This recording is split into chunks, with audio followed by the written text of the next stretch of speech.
ما شاء اللہ حول ولا قوة الا باللہ العلی العظیم اعوذ باللہ من الشیطان اللعین الرجیم بسم اللہ الرحمن الرحیم الحمد للہ رب العالمین والصلاة والسلام علی اشرف الانبیاء والمرسلین وعلی آلہ الطیبین الطاہرین اما بعد فقد قال اللہ تبارک وتعالی فی قرآن مجید بسم اللہ الرحمن الرحیم وَلِلَّهِ عَلَى النَّاسِ حِجُّ الْبَيْتِ مَنِ اسْتَطَاعَ إِلَيْهِ سَبِيلًا صدق اللہ العلی العظیم و صدق رسولہ النبی الکریم۔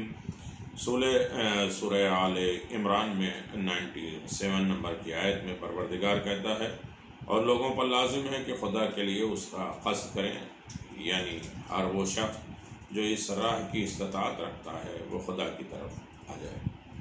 دوسری جگہ پہ اللہ تبارک و تعالیٰ اعلان فرما رہا ہے وَعَزِّن فِي النَّاسِ بِالْحَجِّ يَأْتُوكَ رِجَالًا وَعَلَى كُلِّ ضَامِرٍ يَأْتِينَ مِنْ كُلِّ فَجٍّ عَمِيقٍ سورہ حج 27 نمبر۔ اور لوگوں کے درمیان حج کی آواز بلند کر دو، حج کے لیے لوگوں کے لیے بلا دو، حج کو دعوت نامہ پیش کر دو تاکہ وہ پیدل چل کر اور دبلی پتلی سواریوں پر سوار ہو کر دور کے راستے سے تمہارے پاس آئے، ان کعبے کی طرف آئے، یعنی عیش آرام سکون اطمینان چھوڑ کر چلنے کی طاقت حج میں، اور زیادہ سواریوں کا بھروسہ نہیں، کبھی سائے کی وجہ سے کبھی عیش آرام کی وجہ سے سب کچھ چھوڑنا پڑتا ہے اور خدا کے گھر کی طرف آئے۔ مولا کائنات خود امیر المومنین فرماتے ہیں اللہ فی بیت ربکم۔ علی ابن ابی طالب کہ آخری وقت میں بھی وصیت فرما رہے اپنے گھر، اپنے پروردگار کے گھر کے بارے میں، اللہ سے ڈرتے ہو، تمہارے جیتے جی وہ تم سے خالی نہ ہونے پائے، کیونکہ اگر وہ خالی چھوڑ دیا گیا تو پھر عذاب سے تمہیں مہلت نہیں ملے گی۔ حج ہر کمزور آدمی کا جہاد ہے۔ حدیث میں ہے نفحۃ درہم فی الحج تعدل الف درہم۔ امام علی نے فرمایا حج کے سلسلے میں 1 درہم خرچ کرنے کا ثواب 1000 درہم کے ثواب کے برابر ہے۔ تو فرماتے ہیں الحاج والمعتمر وفد اللہ یحبوہ بالمغفرت۔ حج اور عمرہ بجالانے حج و عمرہ کرنے والے انسان خدا کے پاس جانے والے مہمان ہوتے ہیں، بس خدا پر واجب ہے، حق پر بن جاتا ہے کہ وہ اپنے مہمانوں کی عزت کرے اور ان کی مغفرت سے نوازے۔ تو بہت عظیم ترین تحفہ ہے حج بیت اللہ، جس کی طرف انسان جا رہا ہے۔ حج کا فلسفہ بھی عظیم ترین ہے، جس کی طرف بھی ہمیں غور کرنا چاہیے کہ یقیناً حج کا فلسفہ کیا ہے۔ حج جو ہے وہ غربت اور فقیری سے نجات کا بہترین وسیلہ ہے۔ حج تکمیل اور مکمل کیسے ہوتا ہے، حج کامل کیسے ہوتا ہے، حج مقبول کیسے ہوتا ہے، اور حج کی قبولیت کا ذریعہ کیا ہے۔ فریض حج کو اگر چھوڑ دیا جائے تو کون کون سی مشکلات اور پریشانی میں انسان گرفتار ہو جاتا ہے، اور بیت اللہ جانا چھوڑ دینا کون کون سے مسائل کا ذریعہ ہے، اور کون سے لوگ ہیں جن کے اوپر عذاب الہی ہے کہ وہ بیت اللہ کا جانا چھوڑ دیں۔ حقیقی حاجی کون ہے، اور اللہ رتبے و درجے، کچھ لوگ جو ہے وہ خدا کے گھر میں جاتے ہیں خدا کے گھر کی زیارت کے لیے، قصد الہی خدا سے ملنے جس میں خلوص ہوتا ہے۔ کچھ لوگ صرف دکھاوے کے لیے، اور کچھ لوگ بزنس و تجارت کے لیے جاتے ہیں۔ اور حاجیوں کے آداب کیا ہیں، احرام کے آداب کیا ہیں، حج کی راہ میں مر جانے کا ثواب کیا ہے، اور امام غائب عجل اللہ تعالی فرج الشریف حج کے موسم میں موجود ہوتے ہیں، یعنی حج بیت اللہ جب ہوتا ہے تو یقیناً جو ہے انسان یہ دیکھ لے کہ حج میں امام زمان عجل اللہ تعالی فرجہ الشریف رہتے ہیں۔ قرآن مجید اعلان فرما رہا الحج اشہر معلومات فمن فرض فیہن الحج فلا رفث ولا فسوق ولا جدال فی الحج سورہ بقرہ آیت نمبر 197۔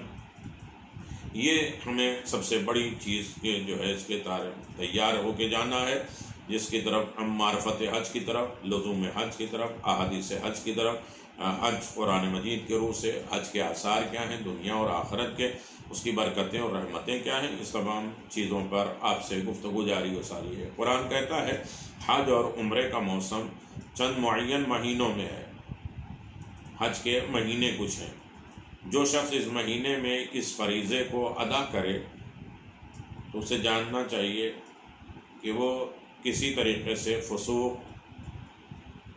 جدال یا اور آپس کا ریلیشن نہ بنائے۔ 3 چیزوں کا ضروری ہے، رفث، فسوق، جدال۔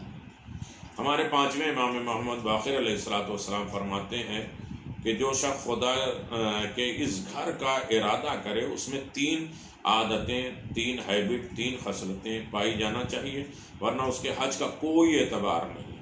پہلا ایک تقویٰ ہے، خوف خدا ہے، اللہ کو حاضر و ناظر جاننا ہے، ہر عالم میں جو ہے واجبات کو ادا کرنا ہے، محرمات کو چھوڑ دینا ہے اور خدا کی نافرمانی سے باز رہے، یہ پہلی چیز ہے۔ دوسرا حلم اور بردباری، برداشت کرنے کی طاقت۔ انسان وہاں جلد باز ہوتا ہے، غصے میں آ جاتا ہے، تیور میں آ جاتا ہے اور برداشت کرنے کی طاقت نہیں ہوتی، سب کچھ ہوتے ہوئے حالات تب بھی برداشت کرنا، یہی علم ہے۔ ایک تقوی الہی، خوف خدا، دوسرا علم، بردباری، برداشت کرنے کی طاقت۔ وہ اپنے غصے پر قابو رکھے، اپنے جذبات پر قابو رکھے، اپنی اسٹیٹس اور مقام، اپنے تکبر، غرور کو جو ہے وہ چھوڑ دے، اپنے مقام رتبے کو چھوڑ دے۔ اور تیسری چیز ہے اچھی صحبت، جس سے اپنے اچھے ساتھیوں کے ساتھ برتاؤ کرنا۔ عام طریقے سے ہمارا یہ ہوتا ہے کہ ہم ساتھی اسے تلاش کرتے ہیں جس کے ساتھ ہمارا اٹھنا بیٹھنا ہے، اور صحیح طریقے سے انسان ایسے موقع میں تلاش کرتا ہے جس کے روم میں اور تمام چیزوں میں اسی گاؤں، اسی شہر کی باتیں ہیں۔ جبکہ ہمارے امام معصومین علیہ السلام حج بیت اللہ کی طرف جا رہے ہیں تو نہ جاننے والوں کے ساتھ جا رہے ہیں، تاکہ وہ تمام چیزوں کی باتیں نہ ہوں۔ چوتھے امام دوسرے قافلے کے جا رہے ہیں اور کہتے ہیں کوئی چیز کھانے پینے کے ہے، کہ آپ خدا کے مہمان ہیں، کہیں ایسا تو نہیں ہے، ہم جو ہے ساری تیاری ہے، کیا ملتا ہے، کیا کھاتے ہیں، کیا ہوتا ہے، کیسی فلائٹ ہے اور کیسا رہنا ہے اور کیسا ہوٹل ہے، ان تمام چیزوں میں اپنے حج کو چھوڑ دیتے ہیں۔ امام علیہ السلام دوسرے قافلے کے ساتھ جا رہے ہیں، اور جب سامنے والے نے پوچھا کہ آپ کے پاس زیادہ راہ کیا ہے، چلنے پھرنے کے بعد پیدل آپ سفر کر رہے ہیں تو کچھ ہے کھانے پینے کا؟ کہیں ایسا ہوا کہ کسی مہمان کے گھر جاؤ اور اپنا ٹفن، اپنا کھانا لے کے جاؤ؟ جب مہمان کے ہاں انسان جاتا ہے تو میزبان خود جو ہے وہ انسان کا، مہمان کا انتظام کرتا ہے۔ ہم خدا کے بارگاہ میں جا رہے ہیں مہمان بن کر، وہ ہمارا میزبان ہے تو ہمارا سارا انتظام کرے گا۔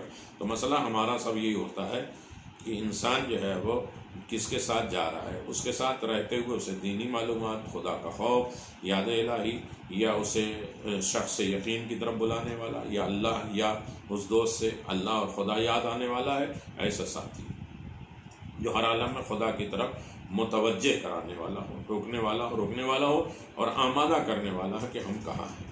تو عزیزان محترم، یہ حج کے تھوڑے سے آثار میں آپ کی خدمت میں گزارش کر رہا تھا۔ اب آپ کی خدمت میں گزارش ہے کہ جیسے محرمات احرام، ابھی تک خواتین کے اوپر جو حرام تھے وہ چیزوں پر بات ہوئی، مردوں کے اوپر جو محرم ہیں ان کے اوپر کیا کیا حرام ہے، ان کے اوپر کفارے کیسے ہیں اور کس طریقے سے گفتگو ہوگی۔ اب یہ ہے کہ دونوں مرد عورت دونوں جنہوں نے احرام پہن لیا، نیت کر لیا، تلبیہ کر لیا، اب ان کے اوپر خوشبو لگانا استعمال ہے۔ خوشبو یعنی عطر، پرفیوم کپڑوں پہ لگانا حرام ہے، عطر پرفیوم بدن پہ لگانا حرام ہے، اور پہلے سے معطر یعنی وہ لباس جس پر جو ہے وہ پرفیوم لگا ہو، عطر لگا ہو، وہ بھی پہننا حرام ہے۔ خوشبودار کھانا کھانا، جیسے زعفران والی غذا کھانا، وہ بھی حرام ہے۔ خوشبو اور سبزی یا پھول سونگھنا، خوشبو سونگھنا یا سبزی جو اس کو سونگھنا یا پھول کو سونگھنا، یہ سب جو ہے وہ مرد عورت دونوں کے اوپر حالت احرام میں حرام ہے۔ جیسے مثلا ایک سیب ہے، ایپل، حکم ہے کہ اسے پہلے سونگھ کے کھایا کرو، دھل کے کھایا کرو، کھانے سے پہلے کھایا کرو فروٹ کو۔ جو بھی ہے، طب کی طرف نہیں جا رہا ہوں میں۔ سیب، ایپل جیسے خوشبودار پھلوں کو سونگھنے سے پرہیز کرے، ورنہ حکم ہے کہ سیب لو پہلے سونگھو پھر کھاؤ، لیکن حالت احرام میں اس سے رک جانا چاہیے، البتہ انہیں کھانے میں کوئی حرج نہیں ہے۔ سیب آپ کو ملے عرفات میں، مینا میں، حالت احرام میں ہے تو آپ کھا سکتے ہیں، لیکن اسے سونگھ اس کی خوشبو نہیں لے سکتے۔ احرام کی حالت میں عطر پرفیوم کی خرید فروخت جو ہے وہ جائز ہے، حالت احرام میں آپ خرید سکتے ہیں، لیکن استعمال یا سونگھنا حرام ہے، چاہے آزمانے کے لیے، اسے ٹیسٹ کرنے کے لیے ہو یا اس کو خریدنے کے لیے، کسی عالم میں بھی اسے سونگھ نہیں سکتے۔ احرام کی حالت میں خوشبودار صابن اور ٹوتھ پیسٹ کا استعمال کرنا جائز نہیں ہے۔ مثلا انسان کے جو ہے ٹوتھ پیسٹ جو ہے ویسا سونگھ رہا ہے، یا تو منہ میں ڈالے اور اس کے بعد لگائے، اگر خون نہیں آ رہا ہے تو کر سکتا ہے، لیکن خوشبودار صابن لگانا حالت احرام میں حرام ہے۔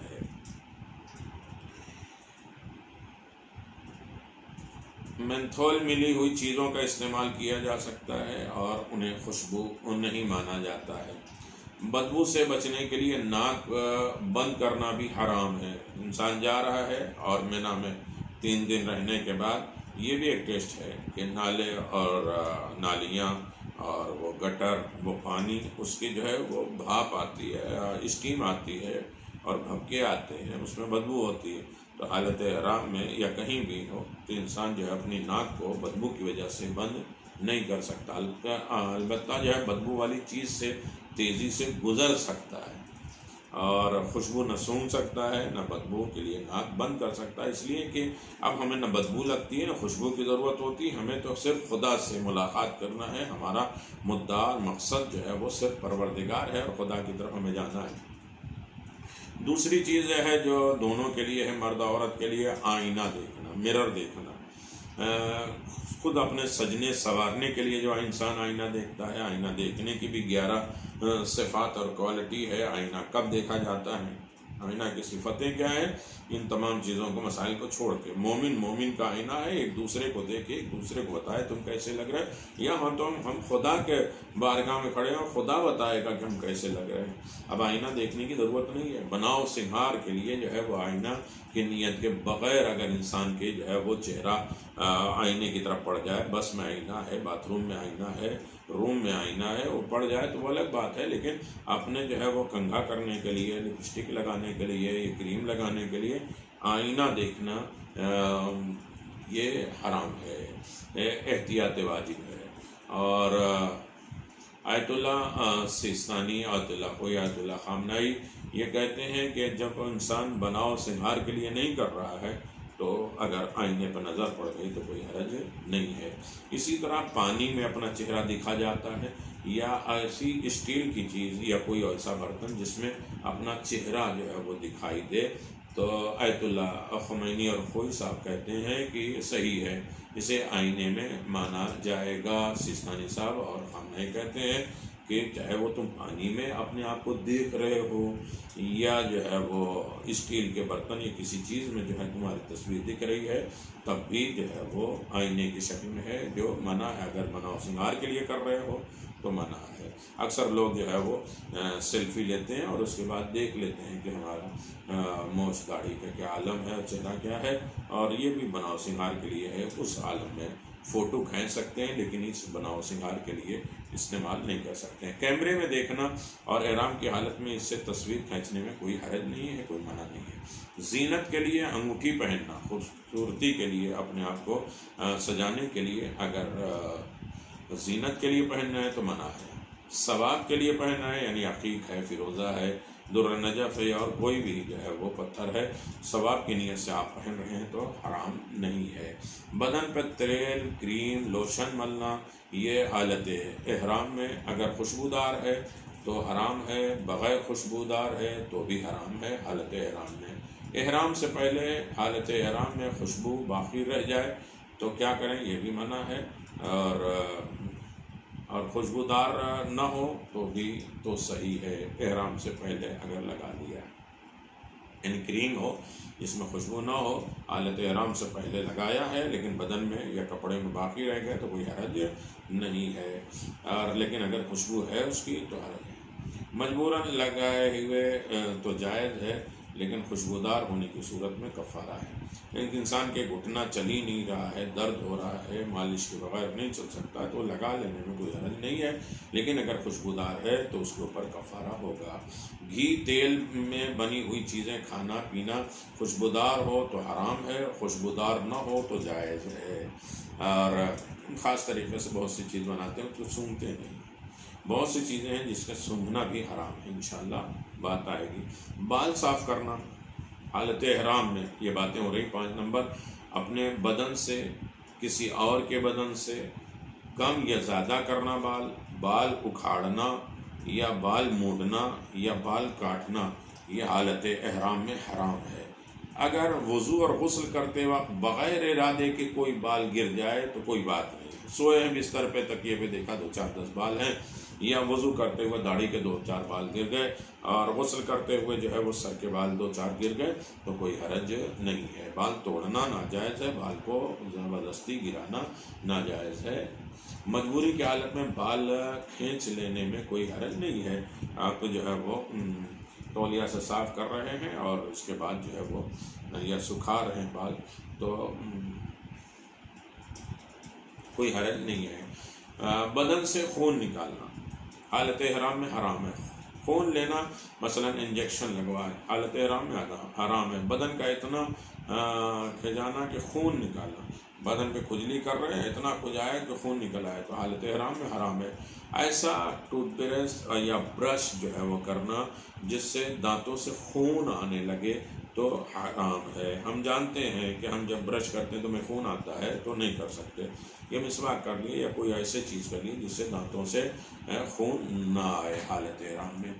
مجبوری کی صورت میں مثلا بیماری کے تشخیص کے لیے بدن سے خون نکالنا جائز ہے۔ بہت مجبور ہو گیا ہے، حالت احرام میں ہے، اور لیکن اس کے بدن سے خون نکالنا ہے تو جائز ہے۔ دوسرے کے بدن سے خون نکالنا، مثلا حالت احرام میں ڈاکٹر کسی بیمار کے بدن سے یا اس کے دانت نکالے، اگرچہ خون بھی آ جائے تو حرج نہیں ہے، بیماری میں جائز ہے۔ بدن کو کھجانا اور مسواک، برش اگر خون نہ آئے اور ٹوتھ پیسٹ خوشبودار نہ ہو تو حرج نہیں ہے۔ ایسا ٹوتھ پیسٹ لے جائیے جس میں خوشبو نہ ہو، اور بلکہ یہ کہے کہ صابن اور ٹوتھ پیسٹ بنتا ہی نہیں بغیر خوشبو کے، احتیاط کریں، لیکن اگر جو ہے خوشبو نہیں ہے تو اسے استعمال کر سکتے ہیں۔ اور ایسی کھجلی جائز ہے جس میں خون نہ نکلے، اور ایسا برش بھی صحیح ہے جس سے دانتوں سے خون نہ نکلے، حالت احرام میں حرام نہیں ہے۔ احرام کی حالت میں انجیکشن لگوانے میں کوئی حرج نہیں، طاقت کے لیے لگائی، لیکن اگر بدن سے خون آنے کا سبب بنے تو انجیکشن نہ لگوائے۔ اگر ضروری ہے تو الگ بات ہے، کوئی ضروری ہو گیا، کام ہو گیا، اب بیمار پڑ گئے، انجیکشن نہیں لگنا ہے تو لگ سکتا ہے، لیکن احتیاط یہ کرے کہ بدن سے خون نہ نکلے۔ 7ویں چیز ہے ناخن کاٹنا حالت احرام میں۔ احرام کی حالت میں ناخن چھوٹے کرنا یا کاٹنا حرام ہے۔ اس مسئلے میں ہاتھ اور پاؤں کے ناخن میں فرق ہے۔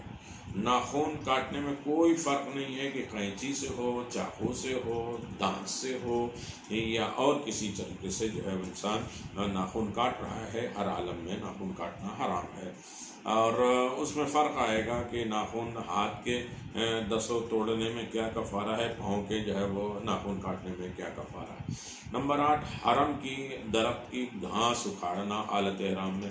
جو حدود حرم ہے، مسجد تنعیم سے لے کر دوسری جو ہے، یہ حدود حرم میں اگنے والے درخت اور گھاس اکھاڑنا، یہ کاٹنا سب حرام ہے، یہ حرم کے خاص محرمات سے ہے۔ حالت احرام میں ختم ہونے کے بعد بھی یہ پابندی رہے گی کہ کوئی شکار نہ کریے، نہ حرم کے درخت میں، نہ گھاس اکھاڑیے۔ مسجد تنعیم کے باہر جو ہے وہ گھاس پہ بیٹھے ہوئے ہیں، بس کی انتظار، گاڑی کا انتظار کر رہے ہیں، اور ایک ایک پتی اکھاڑتے جا رہے ہیں جیسے ہمارا ہاتھ چلتا جا رہا ہے، تو حالت احرام میں حرام ہے۔ اگر راستہ چلتے چلتے کوئی گھاس اکھڑ جائے، اور جس طرح عام طور پہ ہوتا ہے، تو کوئی حرج نہیں ہے۔ چلتے ہوئے درخت ہے اور اس کی پتی 2-4 گر گئی تو کوئی حرج نہیں ہے۔ 9ویں چیز ہے فسوق، ابھی آپ کی خدمت میں گزارش تھی، رفث، فسوق، جدال حالت احرام میں حرام ہے۔ اس میں استغفار ہے، کفارہ نہیں ہے۔